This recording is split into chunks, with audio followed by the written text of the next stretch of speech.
మతం పేరుతో భారతదేశాన్ని ముక్కలుగా చేసింది ఎవరు? జిన్నా అంటే ఒక ముస్లిం.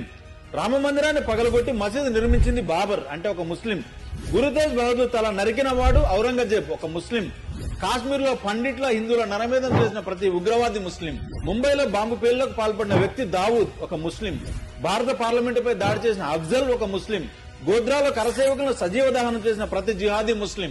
26/11 హిందువులను తూటాలతో కాల్చి చంపింది ఎవరు? కసబ్ ఒక ముస్లిం. అమర్నాథ్ యాత్రను నిషేధించాలని డిమాండ్ చేసిన గిలానీ ఒక ముస్లిం. 15 నిమిషాలు పోలీసులు పక్కకు తప్పకుంటే 100 కోట్ల మంది హిందువులు నరికివేస్తానని బహిరంగంగా శబ్దం చేసిన ఓవైసీ ఒక ముస్లిం. ఈ సందర్భంగా నేను చెప్పేది ఏంటంటే, గోమాతను కోసుకు తినేవాడిని, వందే మాత్రం పాడని వాడిని, మన త్రివర్ణ పతాకాన్ని తగలబెట్టిన వాడిని, లవ్ జిహాద్ పేరుతో మన ఆడపిల్లలను చంపేవాడిని, ఈ దేశాన్ని నాశనం చేయాలని ఆలోచించే ప్రతి దొంగనా కొడుకును తగిన సమాధానం చెప్పే విధంగా ప్రతి హిందూ యునైట్ అవ్వాలి, చైతన్యం అవ్వాలి. ఎందుకంటే అఖండ భారత్ నుండి విడిపోయిన ప్రతి ముక్క ముస్లిం దేశంగా మారిందన్న విషయం ప్రతి హిందూ గమనించాలి. ఆ ముస్లిం దేశాల్లో హిందువులు కనీసం బ్రతికే పరిస్థితి లేదు.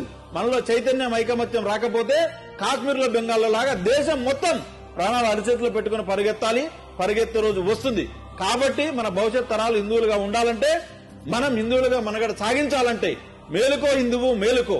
ఈ వీడియో కనీసం 10 మందికైనా పంపించండి. హిందువుల్ని ఏకం చేయండి. జై శ్రీరామ్, భారత్ మాతాకి జై.